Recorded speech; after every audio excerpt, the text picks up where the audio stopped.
It's been a while, hasn't it? Yeah, too long. How have you been? My name is Benjamin. The handsome guy standing close to me is Luke. My dream guy. 2 years ago I met Luke. He was a final year student and I was in my third year in university. Luke was a nice guy. Warm, caring, and incredibly soft-spoken. He had this calmness about him that made you want to stay around longer. I'd never met anyone quite like him before. He wasn't flashy or loud. But the way he carried himself, his easy smile, his gentle nature, it was impossible not to fall for him. We became close. We spent time in the library, had late-night walks after classes, shared our favorite songs, and slowly, Luke became a huge part of my world. But we never dated. I never told him how I felt. While I was silently falling for Luke, someone else was trying hard to win me over. His name is Adar. Adar was rich, handsome, and confident. He had this aura of someone who had life all figured out.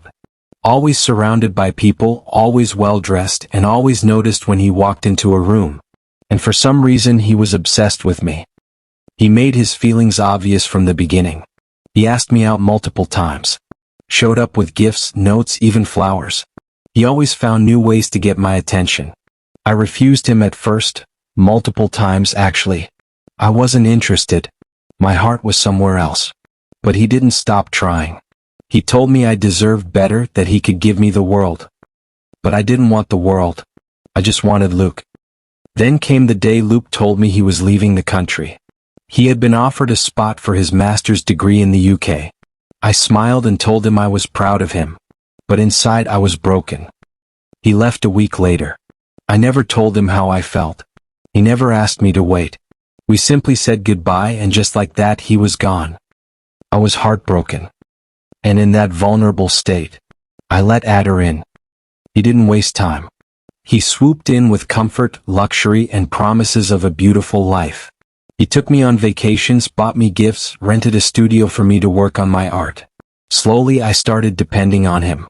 He made me feel like I could forget the ache Luke left behind. A year later I got married to Adar. At first it felt like I'd made the right decision. Adar was attentive. He made big gestures, took care of everything, and treated me like I was the most important person in his life. Adar treated me like royalty. He'd cook for me, plan spontaneous trips just to make me smile, and leave little notes under my pillow with messages like, "You deserve to be loved every single day." He listened to my stories, supported my art, and always made sure I had everything I needed. His wealth was just the icing on the cake. He had this lifestyle that could have intimidated anyone. Lavish homes, luxury cars, and a family name that meant something in every elite circle. But when he was with me he didn't act superior. He acted like a man in love.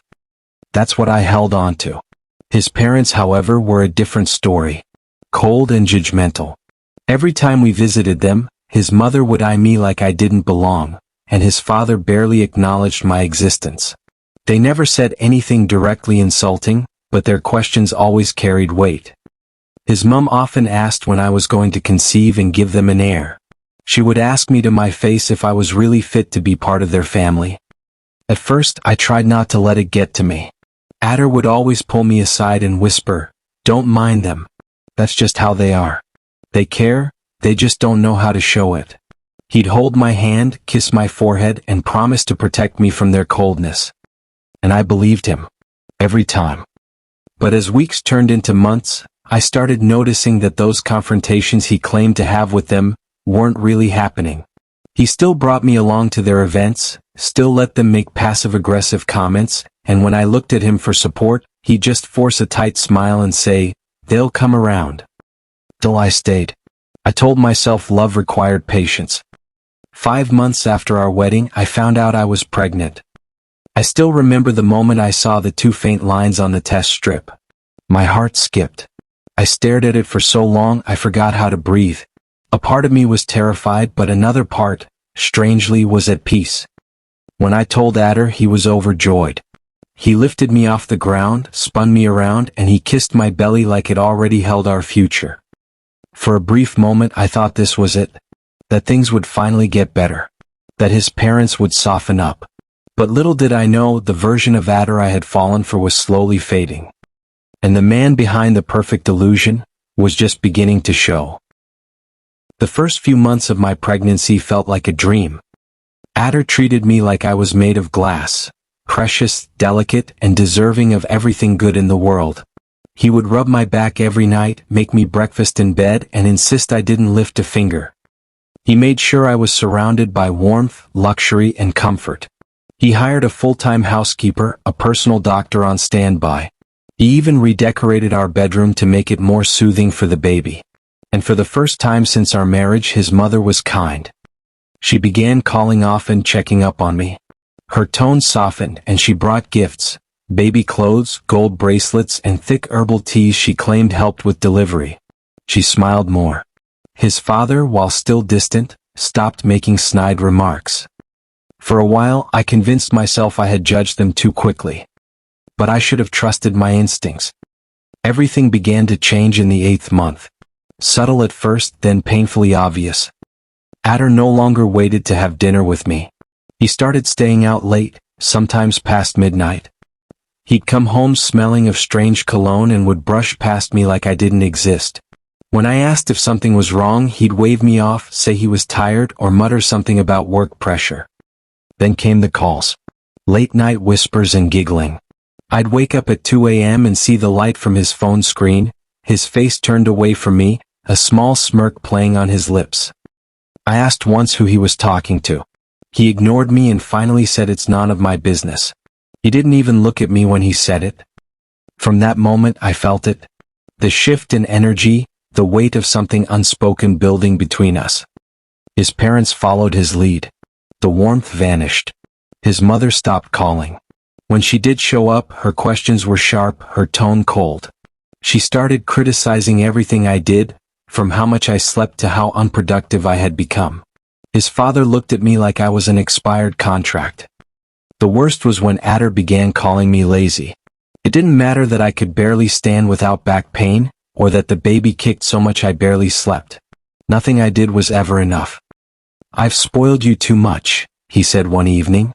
"You lie around all day while I do everything." I wanted to scream, to remind him I was carrying our child. But I said nothing.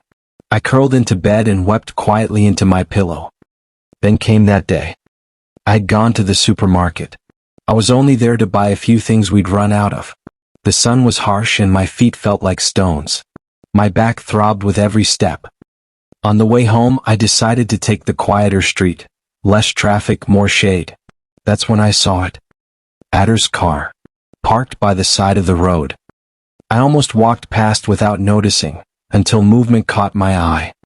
There, inside the car, was Adar. And with a man. The guy looked young and attractive. They were both laughing and Lucas kissed him. My breath hitched. I felt lightheaded. My fingers trembled. I clutched my shopping bag tighter and quickly stepped back into the shadows, heart pounding against my chest. I didn't scream. I didn't move. I just stood there watching the man I married betray me with ease. When the car finally drove off, I stood in silence, my hands trembling and my eyes burning with unshed tears. I felt something sharp inside me, deeper than heartbreak, more painful than betrayal. I walked home slowly, numb, dragging my feet, not feeling the weight of the bags or the heat of the sun anymore. The world blurred around me. My mind replayed the kiss over and over again like a cruel loop. That evening I sat in our living room staring at the front door. My belly rested heavily in my lap, my baby shifting gently inside, innocent, unaware. I waited. And when Adar finally walked in, humming like nothing had happened, I looked at him. I stood up slowly, balancing the weight of my body and the weight of my emotions. It was time to ask the questions I had long avoided. And this time, I needed answers. Adar came home late that night, again. I heard his keys jingling at the door long before I saw his face. He walked in humming to himself, like a man without a single worry. His designer jacket hung loosely over his shoulder, and his eyes had that same familiar gleam I once found comforting. But now, it made my skin crawl. He didn't even look at me. Just walked past into the kitchen like I didn't exist. My hands were cold. My throat dry. My heart beat so loudly I thought the baby could hear it too. "Adar," I said, my voice lower than I expected. He paused at the kitchen sink, his back still to me. I saw your car today, I continued, clutching the edge of the table for support. By that quiet road behind Oak Ridge Street. He turned slightly, just enough for me to see his face. There was a guy with you. My voice trembled. I saw you kiss him. The silence was deafening. For a moment I thought maybe he'd be honest. That I'd see shame in his eyes. That he'd at least acknowledge what he did. But instead he laughed. A sharp, dry laugh that made my heart sink. You must be tired, he said dismissively, turning back to the sink. Pregnancy does that. Makes you imagine things. I wasn't imagining it. I whispered. I saw it. I saw you with him, Adar. Don't lie to me. He finally turned, and the coldness in his eyes chilled me. You're being ridiculous, he said flatly. Why would I do that? Do you even hear yourself? Look at you, 8 months pregnant, exhausted, emotional. You probably saw someone else and made up some story in your head. He said it so casually and convincingly. He denied everything. Until my words felt meaningless. I stood there for minutes after he left the room, too stunned to move. My knees weak, my heart heavier than ever. I went to bed alone that night while he stayed up in his home office working. The same office he locked every time he made one of his secret calls. Lying on the bed, I placed a hand on my belly, feeling the gentle movements of the baby inside. My child. My one true source of joy. And I cried. Silently. So he wouldn't hear. So the house wouldn't know just how broken I was. I cried for the love I gave. For the trust one offered. For the chance I gave to a man who never truly wanted me. That night, something inside me changed. I realized I was no longer living with the man I married. That man, the one who fed me strawberries at midnight and kissed my belly like it held his entire future, was gone. The next month, I welcomed a beautiful baby boy into the world. I remember that day so clearly, because I did it all alone. It was early in the morning when the contractions hit, sharp and fast. I called for the house help, but she was nowhere to be found. My calls went unanswered. I couldn't even reach at her. So I grabbed my small hospital bag, held my swollen belly with one arm, and somehow dragged myself out of the house and down the road to get a cab. By the time I got to the hospital, I was in so much pain that I thought I might pass out in the lobby. But somehow I held on. Hours later, I held my baby in my arms. A boy. He was perfect, tiny fingers, soft skin, and the most precious face I had ever seen. Tears ran down my cheeks as I kissed his forehead. Adar showed up later that evening. He walked in casually, barely noticing me lying there with an IV in my arm. He walked straight to the crib and picked up the baby. He's going to be so handsome, just like me, he said with a proud smirk. I forced a smile. For a second, I wanted to believe that maybe things would get better now. That maybe we'd raise our child together and heal. But that smile faded quickly once I was discharged and back home. Adar didn't change. In fact, he became worse. He barely looked at me anymore. He no longer asked how I was feeling after the C-section. Didn't care if I had eaten or if I was healing. All his attention was on the baby. He treated me like I didn't exist, like I was just some vessel that had served its purpose. Then one afternoon, everything shattered. His parents stormed into the house without warning. I was holding the baby in the living room, trying to soothe him after a long night of crying. Give us the child, Adar's mother said coldly, her voice sharp like a blade. I froze that instant. You've done your part. We don't need you anymore, she said. The child belongs to this family. Pack your things and leave. Adar stood behind her, silent. No defense. No argument. He just looked away. That was when it all made sense. I was never truly loved. I was never wanted. They only needed me to give them an heir. Tears welled up in my eyes as I handed my baby over to her trembling arms. He whimpered as if he could sense something was wrong. My heart shattered. I went to the room, packed my few belongings into a bag, and walked out of that house without saying a single word to Adar. I didn't look back. 2 months had passed. My body had healed enough to move without pain. I couldn't take it anymore. I needed to see my son. So I took a deep breath and made my way back to the place I never thought I'd return to. Adar's house. I rang the bell, heart hammering against my ribs. After a few moments, the housemaid opened the gate. She froze when she saw me. A flicker of pity crossed her face. "Mr. Adar's not in, sir," she said quickly as if she had rehearsed it. I didn't flinch. I didn't ask for Adar. "Where's my son? Is he here?" The maid hesitated before whispering, "He's with the madam, Master Adar's mother. She took him back to their family house." I nodded slowly. That was all I needed to hear. I turned around and left without another word. The mansion stood tall like a castle built from pride and secrets. Black gates, stone walls, and guards in suits. I felt small standing in front of it like a trespasser. "I'm here to see my son," I told the guard. My voice didn't shake, though my knees almost did. He looked me over with a raised brow but nodded. "Wait here. I'll announce you're coming." Minutes passed. Then Adar's mother, Mrs. Helen, came. Dressed in luxury as always, with her chin high and her gaze sharp. She didn't hide her disgust when she saw me. "Well, look who decided to crawl back," she sneered. "What do you want now?" I didn't answer her right away. Because in that moment, I saw my baby. Over her shoulder, wrapped in soft blue fabric, held by a nanny. My breath caught in my throat. He had grown. His cheeks were round and warm-looking, his skin soft and glowing. He had my nose, my lips, but those eyes, those sharp, curious eyes, they belonged to Adar. He looked at me, just for a second, as if something deep inside him recognized me. Then he smiled. A small, toothless smile. My chest cracked wide open. Tears flooded my eyes as I stepped forward, just slightly. My hand reached out without thinking. I didn't care if Helen was watching. I didn't care if I looked desperate. "I want my child back," I said, voice trembling but firm. Helen's lips curled into a smirk. "You're funny. You really think we'd let a poor, unstable thing like you raise an heir to our family? Over my dead body?" I swallowed hard, willing my knees not to buckle. "He's my son," I whispered. "I gave birth to him. I carried him." "You were used," she cut in coldly. "You did your part. Now, kindly disappear from his life. He's being raised the right way. Look at him, he's healthy, loved and safe. Can you give him that?" I looked at my baby boy again. His tiny fingers curled softly.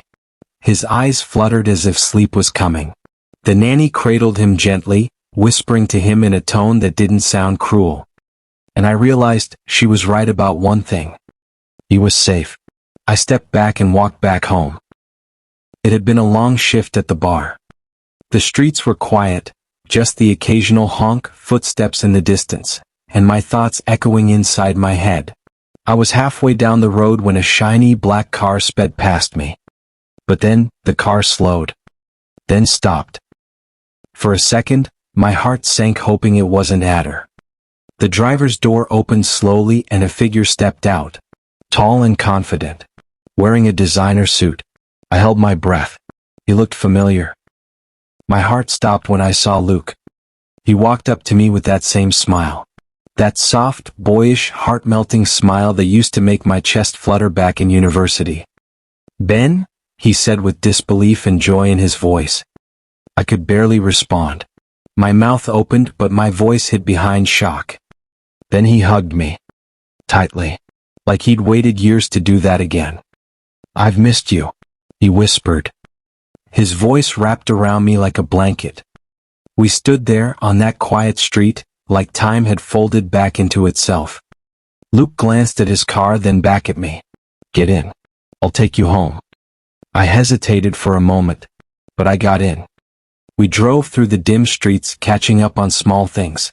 He told me about his return, how he'd just come back a few months ago after completing his master's. How he got a stable job in a law firm and had bought a small but clean apartment. His life seemed smooth, organized. Everything I once wished mine would be. I didn't tell him that I had married someone else. That I had conceived. That I had been used, abandoned, and stripped of the one thing I loved more than life itself. I just listened. When we got to my place, I saw the shift in his expression. He glanced around, at the cracked walls, the flickering bulb on the porch, the broken fence that creaked in the wind. "This is where you live?" he asked gently. I nodded, pushing the gate open. He didn't say anything for a while, but I saw it in his eyes, the concern, the sadness, the questions. "What happened, Ben? What happened these last 2 years?"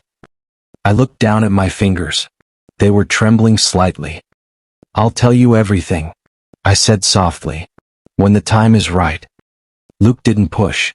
He just reached into his wallet and brought out a neat stack of cash. "Take this. Please," he said, placing it gently in my hand. "Don't say no." I stared at the money for a moment. My pride twitched, but my heart was too tired to fight it. "Thank you," I whispered. He handed me his contact and smiled again, that warm, familiar smile that reminded me of everything I once wanted. "I'll come check on you soon," he said, starting the car. And just like that, he was gone. The next evening, just as I was cleaning the tiny window pane in my kitchen, a familiar car horn echoed down the street. I looked out. It was Luke. "Hope I'm not disturbing?" he asked. "You're not," I replied, even though my heart was racing. I hadn't expected him so soon. He handed me the bag. It was full of fruit, bread, and a bottle of wine. "Ben," he said gently, leaning against the doorway, "I've been thinking. You shouldn't be living here. Come stay with me," he added suddenly. "You'll be safe there." After giving Luke's idea a long thought, I decided to move in with him. He came back the following day and took some of my belongings, saying he already bought all I needed. Living with Luke was like stepping into a dream. His apartment was warm and clean, filled with soft cushions, morning sunlight, and the scent of cinnamon. We became an unspoken pair, sharing meals, taking walks, watching late-night movies with popcorn and laughter. Unlike Adar, Luke didn't want to control me or own me. He just cared genuinely. One evening, while folding laundry, he glanced at me and chuckled. "So, when did you decide to ditch the blonde?" I paused for a second, caught off guard. My hand reached for the strands of my now dark brown hair. "I don't know," I said casually. "I guess I just wanted something different. A fresh start." Luke grinned, folding a t-shirt. "Well, I like the blonde. But you still look cute, so I can't complain." I rolled my eyes, trying not to blush. Days passed like clouds drifting in a quiet sky. Then one evening when we sat together watching a TV series, he asked me if I'd consider dating him. My breath caught in my chest. I looked at him, his hopeful eyes, his soft smile, his calm presence. "I'm not ready yet," I whispered. Luke didn't push me. He told me he was going to wait. I smiled and rested my head on his shoulders for comfort. I had just unbuttoned my shirt, about to step into the shower, when Luke stepped in. He stood there frozen for a moment. Then his eyes dropped, straight to the scar that ran just above my belly.